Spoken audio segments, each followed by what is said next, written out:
The Philadelphia Eagles should fire Nick Sirianni during the bye week and bring in Bill Belichick.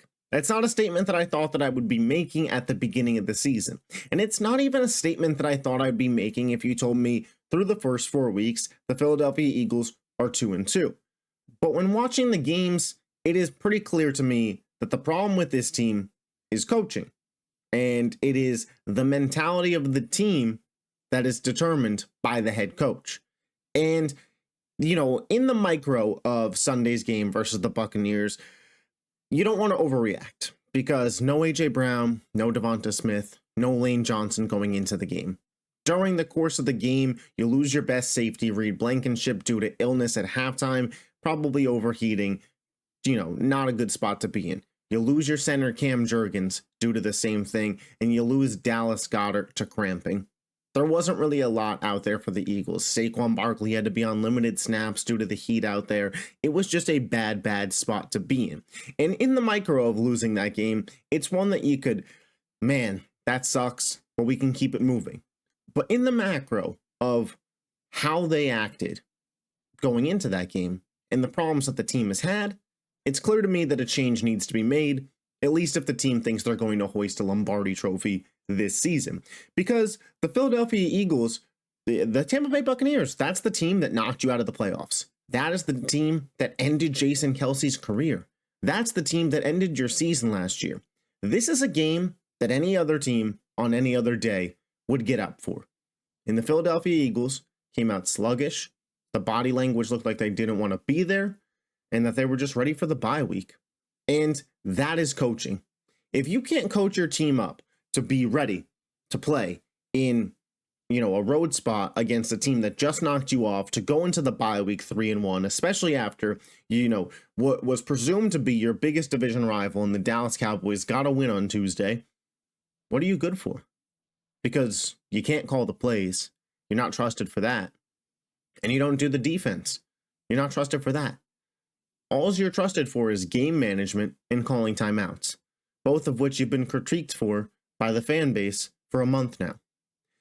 And as the Eagles go into the bye week, I thought to myself, how can they fix this team? Because some of the issues that you Eagles fans complain about, and myself included, but some of the issues that some of you guys talk about, it feels like you just want to hate the team. And some people, it's the opposite. Rose-colored glasses, everything will be fine. And the truth is somewhere in the middle. Jalen Hurts has turned the ball over at a very high rate. There's no denying that. Is part of that he's forcing plays because he doesn't have his number one weapon? And A.J. Brown? I don't know. Is part of that because he's just not a great decision maker when the pocket collapses? Also could be true. I think it's time to realize where we're at with Jalen Hurts. He's a fringe top 10 quarterback, but he needs elite weapons and a good play caller around him. And when he doesn't have those things, he starts to force. That's what happened at Bama. That's what happened in Oklahoma. That's what's happening here in Philly. But you can win with Jalen Hurts. We've seen it in 2022 with Shane Steichen. With Jalen Hurts' skill set and his talent, he was made to be an MVP candidate. And I thought he went tick for tack with Patrick Mahomes in the Super Bowl. So you know that this guy can succeed at that level. Well, you have tons of talent around him. When healthy, Saquon Barkley, A.J. Brown, Devonta Smith, Dallas Goedert. The offense will be fine. The offense last year, in fact, was good enough and just talented enough to get you into the playoffs in the first place. So I'm not worried about that side of the football. We saw Kellen Moore with this offense in one game, fully healthy. Against the Green Bay Packers, he put up 31 points, and if it wasn't for a bad Jalen Hurts interception in the end zone, he would have put up 38. Against the Packers defense that since then has looked pretty good. So I don't think that the offense is the problem here with this team. I think injuries are the problem with the offense, but injuries aren't everything, right? We see good teams that are well coached, like the Rams and the Chargers, battling through injuries. The Chargers were out both of their tackles and barely have any weapons to begin with, and were in a competitive one-touchdown game with the Chiefs this past weekend. The Rams, without, with basically a third-string offensive line and no weapons, came back down 10 against the 49ers and won the game. The Eagles should be able to be competitive, and they're not. But I don't think it's because of the offense. The defense is pretty bad.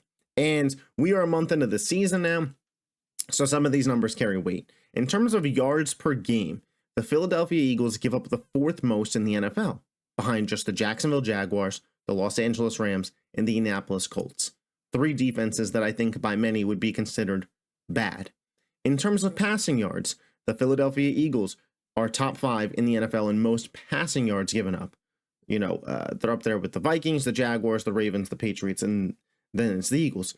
And when you start diving into numbers like this, it can get interesting. The Vikings give up the most passing yards pretty typically because they're up so early in the game that that's all the opponent could do. The Jaguars, it's because they're bad. The Ravens, it's because they're in shootout games a lot. The Patriots, their defense is just not performing right now. And for the Philadelphia Eagles, it's because they're not performing. They are playing very soft coverage, and against these modern day NFL wide receivers, it kills you. It was fine against New Orleans because their whole offense is we take you over the top. Well, the Eagles had the top covered. The problem is when you're up against a Mike Evans or Chris Godwin, guys that know how to find space, you're going to get cooked 10 times out of 10. And it's not like the Eagles even have the personnel to write home about. This isn't, the Eagles offense, it's talent. And you have no doubt about the talent that they have. The defense you do. So what move would fix all this? For my money, it's Bill Belichick. For my money, Bill Belichick comes into the team during the bye week. The team doesn't take days off mentally. That's, what it's going to have to be.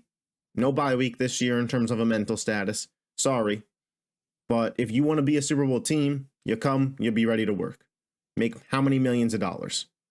You could have your bye week in the offseason. But you have Belichick. He will elevate the defense. There's no doubt in my mind about that. Fangio can go retire in Scranton. And Nick Sirianni. He's a nice guy. But you got to be more than a nice guy to be a good head coach of an NFL team. And you have Belichick come in, get the defense right. Kellen Moore, I still believe that when the offense is healthy, they'll be fine. And Belichick will be a much more trusted, much more respected voice in the locker room. You talk about a no BS guy, that's Bill Belichick. And why should the Eagles make this move in the middle of the season? Well, the NFC is wide open. Dallas, 2-2. San Francisco, 2-2. Detroit could leave tonight 2-2. The division leaders at this point in time are Seattle, Washington, Tampa Bay, and Minnesota. Not exactly the teams that everybody thought it would be. And not exactly, for my money, the most talented rosters. But it's still open. And Philly still has a shot. But with this coaching staff and with this clash of the Titans at leadership in terms of Jalen Hurts and Nick Sirianni. Because if I had to guess, the players on defense think Fangio's their head coach. The players on offense think Jalen Hurts is running the show. And that leads to a lack of respect for Nick Sirianni. And then he makes some boneheaded decisions and he's lost the locker room. And, you can coexist, but you can't win that way. The Philadelphia Eagles are in a bad spot. And again, based off of pure talent, I bet they'd get into the playoffs. But you think they're winning more than one playoff game based off pure talent? No. The Philadelphia Eagles need a change at head coach. And they need it months ago. But it should happen during the bye week. And they should call up Bill Belichick. And if Belichick wants to come, you could let him fire Sirianni himself if you'd like. Because Bill Belichick really could save the Philadelphia Eagles season. And I truly do believe that. You get that defense to be top 15 in the NFL. With the talent that you have on offense, in an NFC that's wide open, I don't see why Philly can't come out. I'm just saying, guys. Yes, there are still other problems even if this happens. Jalen Hurts needs to stop turning the ball over and making some bad decisions with the football. We know that. Yes, the defense There is just a lack of certain talent that they have. Guys do need to step up in the secondary and really earn their roles. The Eagles have to find a way to generate a pass rush. I would trust Belichick to do that, but from the edge rushers on the team, it's just not happening at this point in time. Those are real issues with or without a head coaching change. But you bring in Belichick, the best defensive mind ever in the history of the NFL, maybe 2 of your 3 problems get better. And Jalen Hurts, buddy, it's okay to throw it away. It's okay to take the sack. Somebody can teach him that lesson. But with the talent that the Eagles have, this season, it's going to be a waste because they're not winning a Super Bowl with Sirianni at head coach. That's where I'm at after 4 games of the season. I'm not saying Jalen Hurts sucks, let's go draft a quarterback. I'm not here saying, nah, they'll figure it out. We're the Eagles, we're going to win the Super Bowl. But change does need to be made. It's just maybe not the change that you think it is. But what do you think the Philadelphia Eagles need to do? Do they need to do anything? In your mind, is this all just an injury issue? Or are you one of those people that's much more drastic? Fire Sirianni, fire Hurts, fire Howie Roseman, start it over, build a new stadium, start it from scratch. Let me know in the comment section. If you love the Philadelphia Eagles, be sure to subscribe to the channel. I will catch you guys next time. Peace.